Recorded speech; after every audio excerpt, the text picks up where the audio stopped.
नमस्कार दोस्तों। इजरायल पर 7 देशों के 7 जगहों से अलग अलग जगह से हमले हो रहे हैं। 7 फ्रंट खुले हुए हैं इजरायल के ऊपर। तो इजरायल के प्रधानमंत्री बेंजामिन नेतान्याहू के द्वारा कहा गया कि इजरायल इस समय 7 फ्रंट यानी 7 फ्रंट से युद्ध अकेले लड़ रहा है, अकेले लड़ने में सक्षम भी है।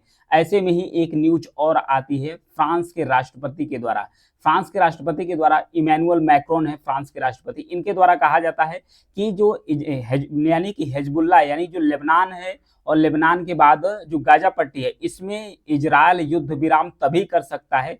इजरायल को जो हथियार सप्लाई हो रहे हैं, जो इक्विपमेंट की सप्लाई हो रही है, अगर ये सप्लाई रोक दी जाए तभी इजरायल बातचीत करने के लिए तैयार होगा। तो ऐसे में जो इजरायल के प्रधानमंत्री हैं बेंजामिन नेतान्याहू, इन्होंने भड़क गया। इन्होंने बोला कि जो इमैनुअल मैक्रोन है इन्हें शर्म आनी चाहिए, ऐसी बात कहने में इन्हें शर्म आनी चाहिए, क्योंकि इस समय जो इजरायल है वो 7 फ्रंट से युद्ध लड़ रहा है अकेले। अब बेंजामिन नेतान्याहू के द्वारा यह भी कहा गया कि इजरायल सक्षम है, सभी देशों से अकेले निपटने में सक्षम है, उसे फ्रांस की साथ की आवश्यकता नहीं है। यह कहकर उन्होंने कहा कि पश्चिमी देश को लेकर, फ्रांस लेकर सबको शर्म आनी चाहिए। शर्म इस बात की आनी चाहिए कि इजरायल आतंक के खिलाफ लड़ रहा है। इजरायल पर जो 7 अक्टूबर को हमले हुए थे, 7 अक्टूबर को इजरायल पर जो हमले हुए थे, इसमें इजरायल के कई सारे नागरिक, लगभग 250 से ज्यादा मारे जा चुके थे, कई लोगों को अगवा कर लिया गया था। उसके बदले में आतंकवाद को खत्म करने के लिए, जो हमास के रूप में है, जो हिजबुल्लाह के रूप में है, उसे खत्म करने के लिए, चरमपंथियों को खत्म करने के लिए इजरायल युद्ध लड़ रहा है।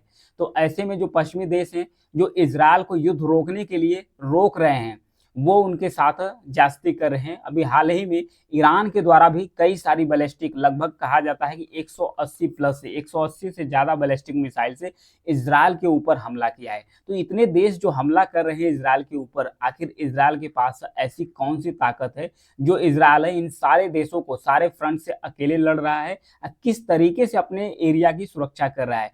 क्योंकि इजरायल के जो रक्षा मंत्री हैं उनके द्वारा कहा गया कि जो 180 से ज्यादा बैलिस्टिक मिसाइल से ईरान के द्वारा हमला किया गया था, कहां पर, इजरायल के ऊपर, इजरायल के एक भी जगहों पर थोड़ा भी खरोच नहीं आया है, क्योंकि एयर डिफेंस सिस्टम के माध्यम से पूरे जो बैलिस्टिक मिसाइल है इसको तबाह कर दिया है। इजरायल के पास फिलहाल 4 प्रकार के एयर डिफेंस सिस्टम है। यह किस तरीके से डिफेंस करता है इजरायल की जो एरिया है, उसको नीचे वीडियो में समझेंगे। सबसे पहले 7 फ्रंट के बारे में समझते हैं जो 7 तरफ से हमला किया गया है। यहाँ पर देखिए, ये है इजरायल, इजरायल का मैप है। इजरायल में ही एक जगह है, यहाँ पर इजरायल में नहीं, इजरायल के सटा ही है एक छोटा सा एरिया जिसका नाम है गाजा पट्टी। यहाँ पर इसमें देखिए, ये है गाजा पट्टी और यहाँ पर है वेस्ट बैंक, जो इजरायल से बिल्कुल सटा हुआ है, कह सकते हैं इजरायल का पहले भाग ही था, अब तो अलग हो गए हैं। भाग क्या, पूरा एरिया ही मिलाकर फलस्तीन या अरब के नाम से जाना जाता था। तो इसे वेस्ट बैंक कहते हैं।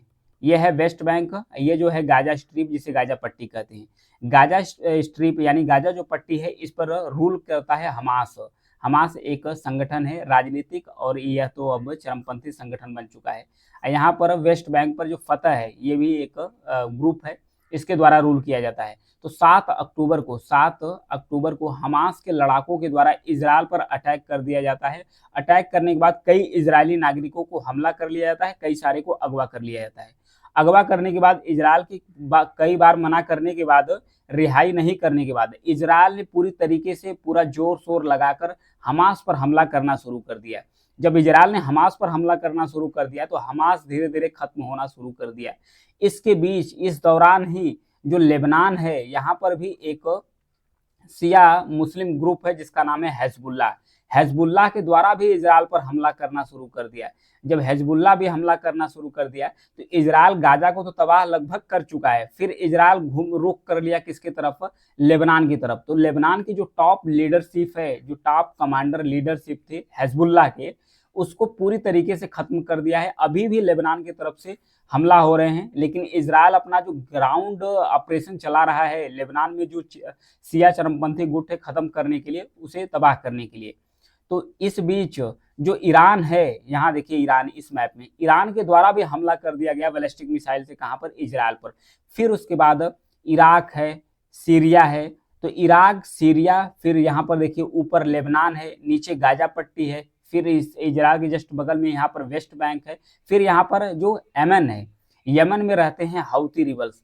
हौती रिबल्स भी एक सियाही गुट है, क्योंकि इसे भी सपोर्ट करता है, इनडायरेक्ट रूप से सपोर्ट करता है ईरान। ईरान ही इसे हथियार और पैसा सप्लाई करता है हौती रिबल्स को। तो हौती रिबल्स के द्वारा भी इजराइल पर अटैक किया जा रहा है।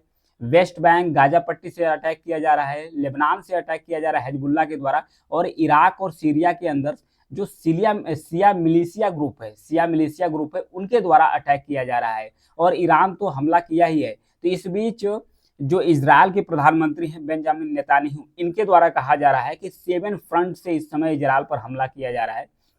ऐसे में जो फ्रांस के राष्ट्रपति द्वारा कहा जा रहा है, उन्हें शर्म आनी चाहिए, उन्हें तो सपोर्ट करना चाहिए इजराइल का, क्योंकि जितने भी आतंकवादी गुट हमारे ऊपर हमला कर रहे हैं, चरमपंथी गुट कर रहे हैं, इसका सफाया करने का काम इजराइल कर रहा है। तो इन सब सारे मुद्दे को लेकर मुद्दा गर्म हो गया था। हालांकि फ्रांस के जो ऑफिस है वहां से माफी मांगी गई और बोला गया कि हम इजराइल के साथ हैं। फ्रांस की तरफ से माफी मांगी गई और बोला गया कि हम इजराइल के साथ हैं। अब बात आती है कि जब चारों तरफ से हमला इजराइल के ऊपर हो रहा है, तो जाहिर सी बात है कि इजराइल के पास ऐसी कौन सी ताकत है जो इजराइल को चारों तरफ से सुरक्षित करके रखी है। तो 4 डिफेंस सिस्टम है इजराइल के पास। तो 4 डिफेंस सिस्टम कौन कौन से है? एक का नाम है डेविड स्लिंग। यह जो मिडिल रेंज की जो मिसाइल होती हैं, जो हमला करता है इजराइल के ऊपर, उसको ऊपर ही मारकर तबाह कर देता है। फिर दूसरा है आयरन डोम, जो सबसे फेमस जो एयर डिफेंस सिस्टम है इजराइल का है।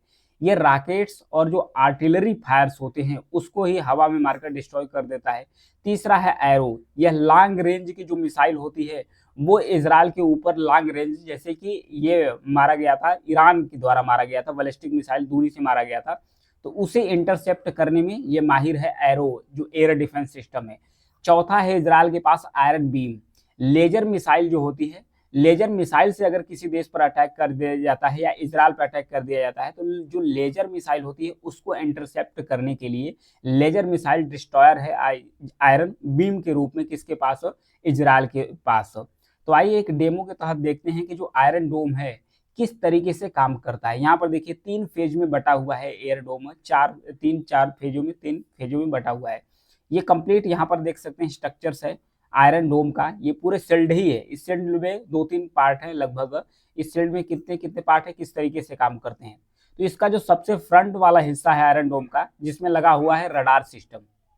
तो ये रडार सिस्टम क्या करता है, जैसे एनिमी रॉकेट्स हो गए, दुश्मन की जो रॉकेट सिस्टम हो गए, अगर कहाँ से फायर हुए हैं, तो ये रडार पहले क्या करता है, रडार जब पता करता है कि ये रॉकेट आ कहाँ से रहे हैं, रॉकेट आ कहाँ से रहते हैं, उसे डिटेक्ट करता है। फिर उसके बाद दूसरा इक्विपमेंट है इजराइल के पास जिसका नाम है control system. Control system estimates लगाता है कि ये किस पॉइंट्स पर, मतलब किस पॉइंट पर ये पहुंचा हुआ है, ये मिसाइल जो दुश्मन देश की मिसाइल है किस पॉइंट पर पहुंचा हुआ है। फिर उसके बाद जो इजराइल के पास जो लास्ट में यहाँ पर बचता है लॉन्चर फायर मिसाइल, ये करता क्या है, मिसाइलों को इंटरसेप्ट करता है। यानी कि जब जैसे ही कंट्रोल सिस्टम पॉइंट कर लेता है कि दुश्मन देश की जो मिसाइल है एक ऐसे पॉइंट पर पहुंच गई है, तुरंत यहाँ से जो लॉन्चर है यहाँ से मिसाइल निकलता है, और मिसाइल निकलने के बाद हवा में ही मिसाइल को मारकर डिस्ट्रॉय कर देता है। इस प्रकार इजराइल अपने एरिया को पूरी तरीके से सुरक्षित कर दिया है। हालांकि इजराइल अभी 7 फ्रंट से युद्ध कर रहा है। एक बार और भी हुआ था 1967 में, 1967 में इजराइल के ऊपर सीरिया, मिस्र, जॉर्डन, इराक और इसके अन्य देशों के द्वारा हमला किया गया था। लेकिन इजराइल ने इतना तेज हमला किया कि मात्र 6 डेज यानी कि 6 दिनों के अंदर पूरे मतलब कि 2-3 देश को समर्पण कर दिया था। उसमें जो मिस्र है, मिस्र का जो सिनाइन पेनिनसुला है वो इजराइल कब्जा कर लिया था, और सीरिया का जो गोलान हाइट्स पर्वत श्रृंखला है उस पर इजराइल का कब्जा हो गया था। तो ये दोनों एरिया को कब्जा कर लिया था। लेबनान के भी कुछ हिस्से को कब्जा कर लिया था इजराइल। फिर धीरे धीरे एक समझौते के तौर पर सिनाई पेनिनसुला को भी दिया, फिर गोलान हाइट्स को भी सीरिया को दिया। कुछ हिस्सा अभी भी इजराइल के कब्जे में था गोलान हाइट्स का। तो ये 6 दिन में समर्पण करा दिया है। अभी इस समय जो 7 जगहों से अलग अलग फ्रंट से युद्ध की मतलब हमले इजराइल पर हो रहे हैं, इजराइल तो मुंहतोड़ जवाब दे रहा है, लेकिन ये युद्ध कब रुकता है? अगर नहीं रुकेगा तो जो मिडिल ईस्ट की अशांति है ना, ये पूरी दुनिया में इसका असर देखने को मिलेगा। ऐसे में भारत की तरफ से एक स्टेटमेंट आई है। भारत के विदेश मंत्री ने कहा है कि ये जो मिडिल ईस्ट में युद्ध चल रहा है, इसे अवसर की तरह नहीं देखा जाना चाहिए। अवसर कुछ देशों के लिए अवसर हो सकता है, जिसने अपने हथियार बेच रहे हैं उसके लिए अवसर हो सकता है। फिर कुछ ऐसे हैं जो सोच रहे हैं कि इजरायल फंसा है या ईरान फंसा है, इसका फायदा उठा ले, तो भी ये अवसर नहीं हो सकता है, क्योंकि मिडिल ईस्ट सबसे ज्यादा तेल का सप्लाई करता है, क्रूड ऑयल का सप्लाई करता है। अगर मिडिल ईस्ट में अशांति रहती है तो इसका असर, अभी भी तेल के दाम बढ़ गए, इसका असर पूरी दुनिया पर देखने को मिलेगा। अभी कोविड 19 के जो महामारी थी उससे तो देश उभरा ही नहीं, लेकिन एक अलग से तेल संकट उत्पन्न हो जाएगा तो दुनिया को जो इकोनॉमिक क्राइसिस है वो झेलना पड़ सकता है। तो देखिए ये जो मिडिल ईस्ट में इजराइल और अन्य देशों के जगहों से, अलग अलग जगहों से जो वार चल रहा है, ये कब खत्म होता है, इजराइल इसे कब समाप्त करता है, आने वाली न्यूज जो होगी एनालिसिस करके बताऊंगा। Thank you.